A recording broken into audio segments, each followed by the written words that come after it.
Ladies and gentlemen, please welcome Republican presidential candidate, Mr. Donald J. Trump.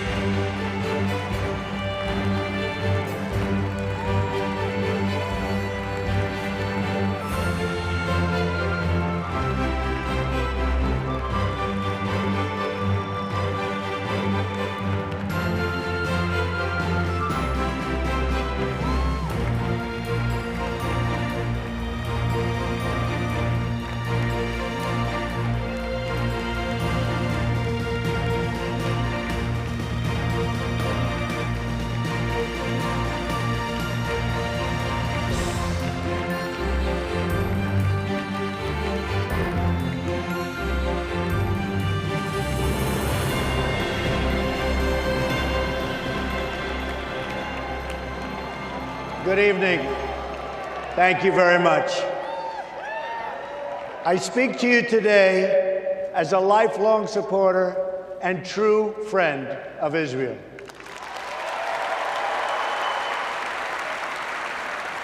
I'm a newcomer to politics, but not to backing the Jewish state.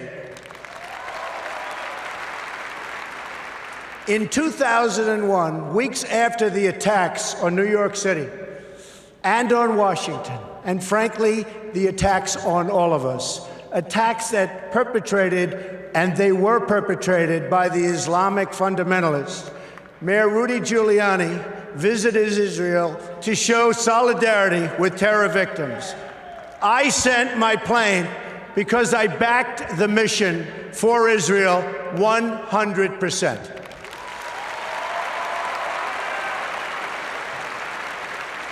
In spring of 2004, at the height of the violence in the Gaza Strip, I was the Grand Marshal of the 40th Salute to Israel Parade, the largest single gathering in support of the Jewish state.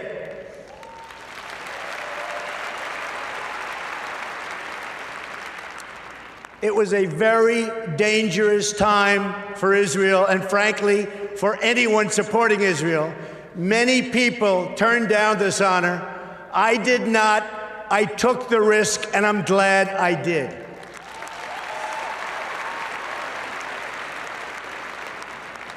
But I didn't come here tonight to pander to you about Israel.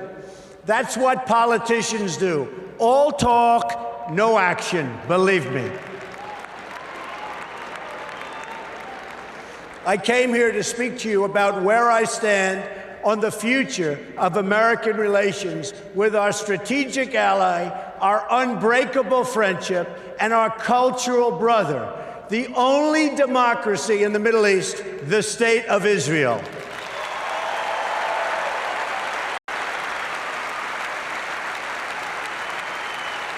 Thank you.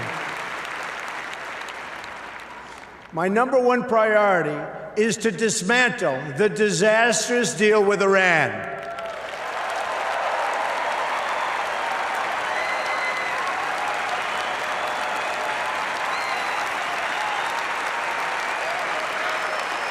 Thank you.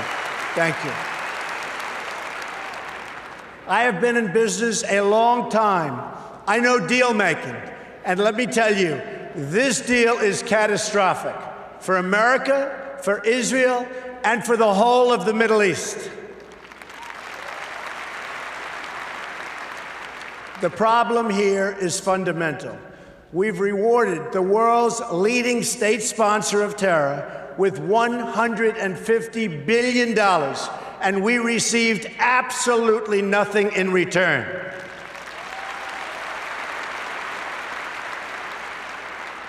I've studied this issue in great detail, I would say actually greater by far than anybody else. Believe me. Oh, believe me. And it's a bad deal. The biggest concern with the deal is not necessarily that Iran is going to violate it, because already, as you know, it has, The bigger problem is that they can keep the terms and still get the bomb by simply running out the clock. And of course, they'll keep the billions and billions of dollars that we so stupidly and foolishly gave them.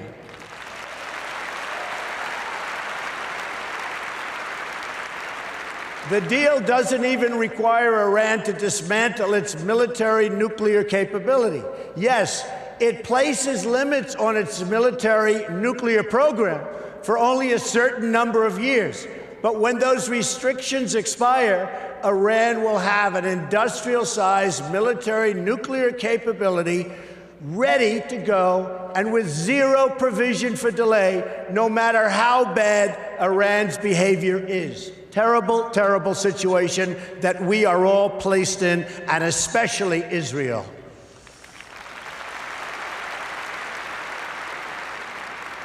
When I'm president, I will adopt a strategy that focuses on three things when it comes to Iran. First, we will stand up to Iran's aggressive push to destabilize and dominate the region.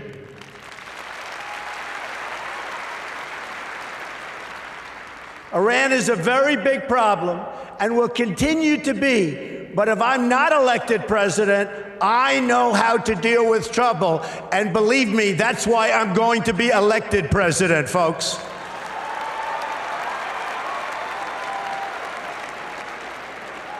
And we are leading in every poll. Remember that, please. Iran is a problem in Iraq, a problem in Syria, a problem in Lebanon, a problem in Yemen, and will be a very, very major problem for Saudi Arabia. Literally every day, Iran provides more and better weapons to support their puppet states.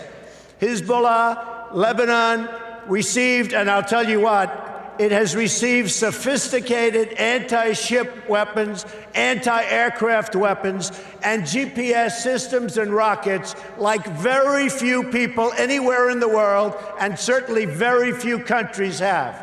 Now they're in Syria trying to establish another front against Israel from the Syrian side of the Golan Heights. In Gaza, Iran is supporting Hamas and Islamic Jihad. And in the West Bank, they're openly offering Palestinians $7,000 per terror attack and $30,000 for every Palestinian terrorist home that's been destroyed. A deplorable, deplorable situation.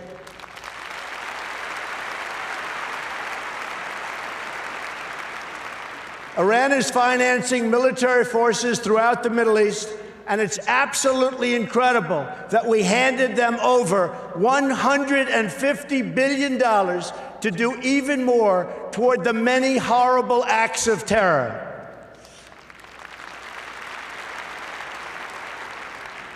Secondly, we will totally dismantle Iran's global terror network, which is big and powerful, but not powerful like us.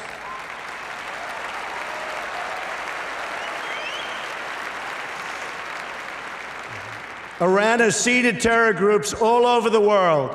During the last 5 years, Iran has perpetuated terror attacks in 25 different countries on 5 continents. They've got terror cells everywhere, including in the Western Hemisphere, very close to home.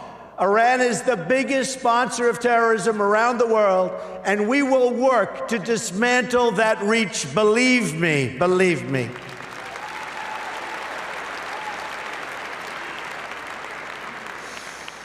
Third, at the very least, we must enforce the terms of the previous deal to hold Iran totally accountable, and we will enforce it like you've never seen a contract enforced before, folks. Believe me.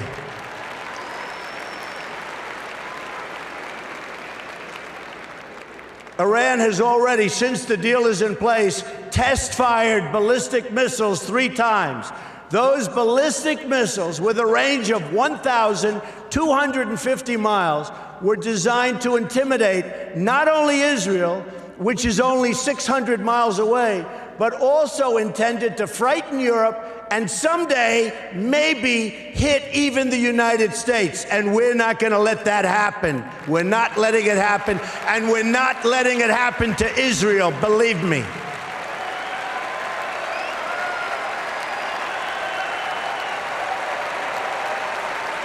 Thank you. Thank you. Do you want to hear something really shocking? As many of the great people in this room know, painted on those missiles in both Hebrew and Farsi were the words, "Israel must be wiped off the face of the earth." You can forget that.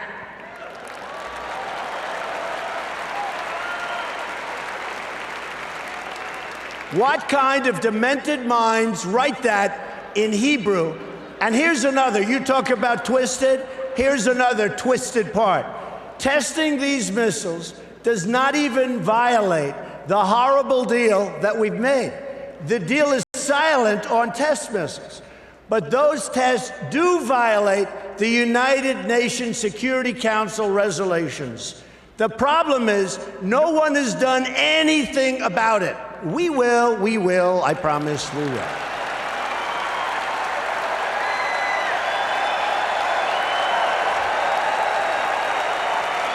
Thank you.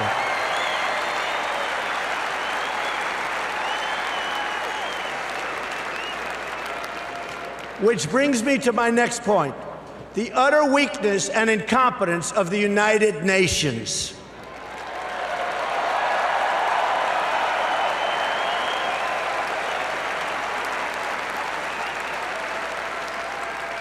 The United Nations is not a friend of democracy. It's not a friend to freedom. It's not a friend even to the United States of America, where, as you know, it has its home. And it surely is not a friend to Israel.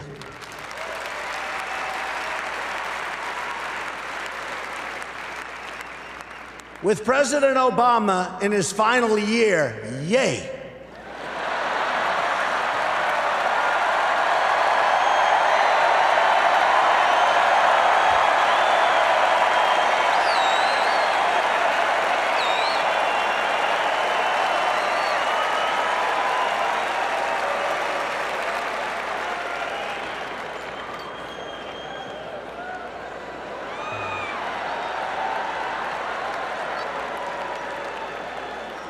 He may be the worst thing to ever happen to Israel, believe me. Believe me. And you know it better than anybody. So with the president in his final year, discussions have been swirling about an attempt to bring a Security Council resolution on terms of an eventual agreement between Israel and Palestine. Let me be clear. An agreement imposed by the United Nations would be a total and complete disaster.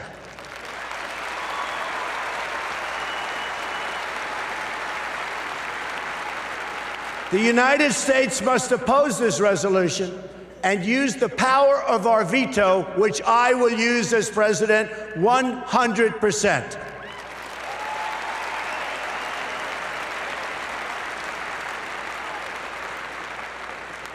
When people ask why, it's because that's not how you make a deal. Deals are made when parties come together. They come to a table and they negotiate. Each side must give up something. It's values. I mean, we have to do something where there's value in exchange for something that it requires. That's what a deal is. A deal is really something that when we impose it on Israel and Palestine, we bring together a group of people that come up with something that's not going to happen with the United Nations. It will only further, very importantly, it will only further delegitimize Israel. It will be a catastrophe and a disaster for Israel. It's not going to happen, folks.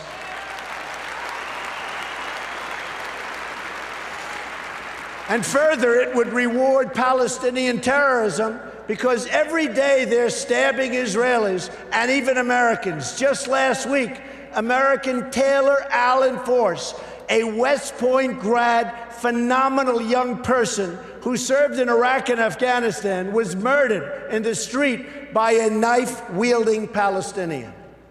You don't reward behavior like that. You cannot do it.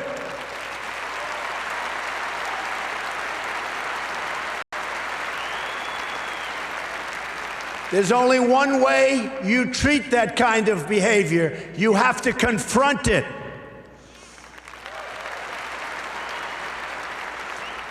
So it's not up to the United Nations to really go with a solution. It's really the parties that must negotiate a resolution themselves. They have no choice. They have to do it themselves, or it will never hold up anyway. The United States can be useful as a facilitator of negotiations, but no one should be telling Israel that it must be, and really that it must abide by some agreement made by others thousands of miles away that don't even really know what's happening to Israel, to anything in the area. It's so preposterous. We're not going to let that happen.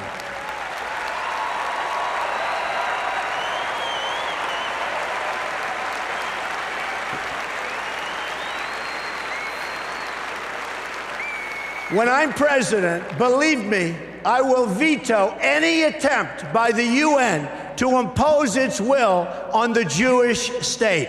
It will be vetoed 100%. You see, I know about deal making. That's what I do. I wrote The Art of the Deal. One of the best-selling all-time, and I mean seriously, I'm saying one of because I'll be criticized as I say the, so I'm going to be very diplomatic. One of, I'll be criticized. I think it is number one, but why take a chance?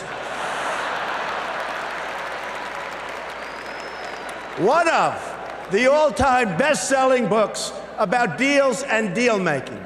To make a great deal, you need two willing participants. We know Israel is willing to deal. Israel has been trying. That's right. Israel has been trying to sit down at the negotiating table without preconditions for years. You had Camp David in 2000, where Prime Minister Barak made an incredible offer, maybe even too generous. Arafat rejected it. In 2008, Prime Minister Olmert made an equally generous offer. The Palestinian Authority rejected it also. Then John Kerry tried to come up with a framework, and Abbas didn't even respond, not even to the Secretary of State of the United States of America. They didn't even respond. When I become president, the days of treating Israel like a second-class citizen will end on day one.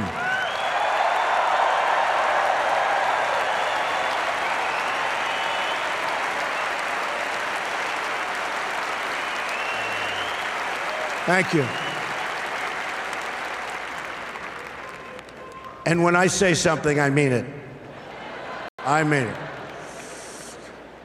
I will meet with Prime Minister Netanyahu immediately. I have known him for many years and will be able to work closely together to help bring stability and peace to Israel and to the entire region. Meanwhile, every single day, you have rampant incitement and children being taught to hate Israel and to hate the Jews. It has to stop.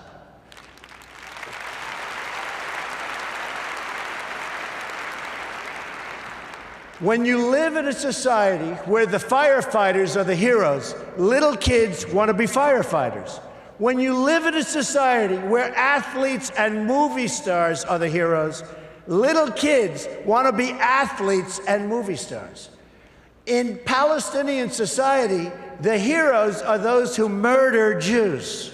We can't let this continue. We can't let this happen any longer.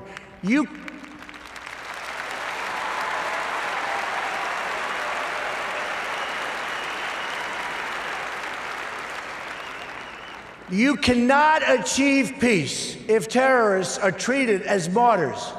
Glorifying terrorists is a tremendous barrier to peace. It is a horrible, horrible way to think. It's a barrier that can't be broken. That will end, and it'll end soon, believe me.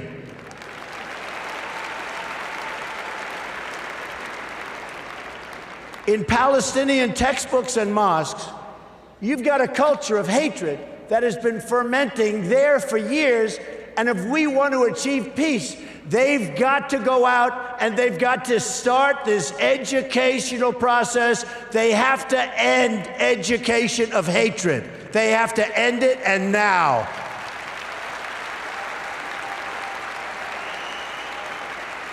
There is no moral equivalency. Israel does not name public squares after terrorists.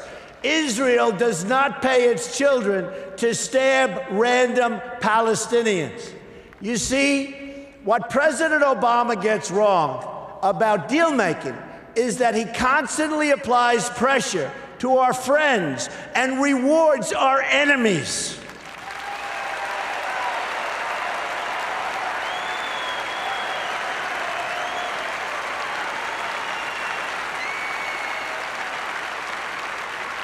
And you see that happening all the time. That pattern practiced by the president and his administration, including former Secretary of State Hillary Clinton, who is a total disaster, by the way.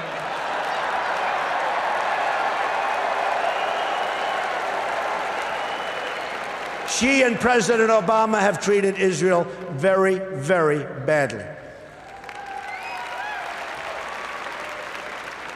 But it's repeated itself over and over again and has done nothing to embolden those who hate America. We saw that with releasing the $150 billion to Iran in the hope that they would magically join the world community. It didn't happen.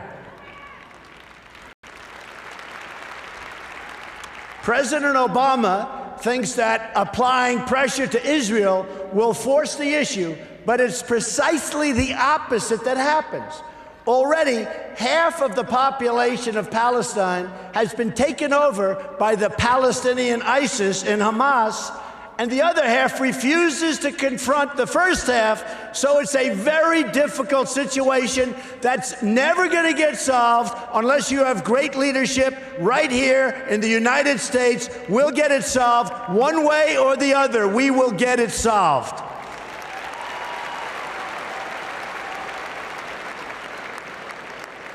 But when the United States stands with Israel, the chances of peace really rise, and rises exponentially.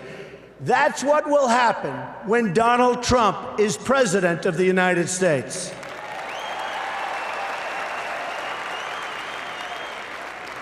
We will move the American embassy to the eternal capital of the Jewish people, Jerusalem.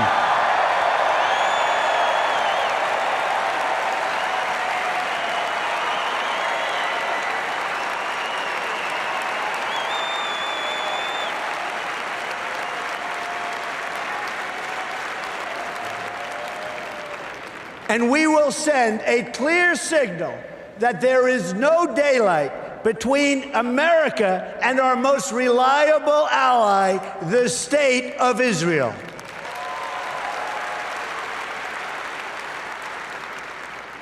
The Palestinians must come to the table knowing that the bond between the United States and Israel is absolutely, totally unbreakable.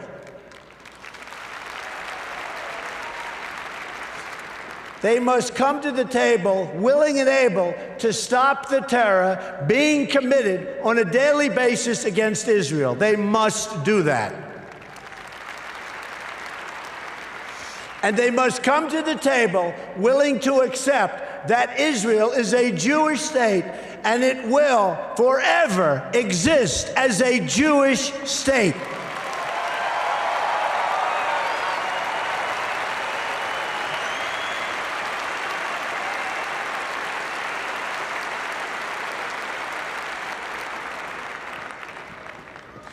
I love the people in this room. I love Israel. I love Israel. I've been with Israel so long in terms of I've received some of my greatest honors from Israel.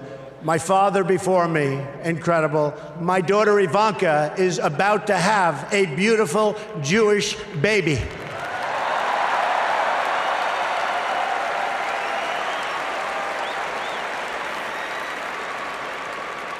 In fact, it could be happening right now, which would be very nice as far as I'm concerned. So I want to thank you very much. This has been a truly great honor. Thank you, everybody. Thank you. Thank you very much.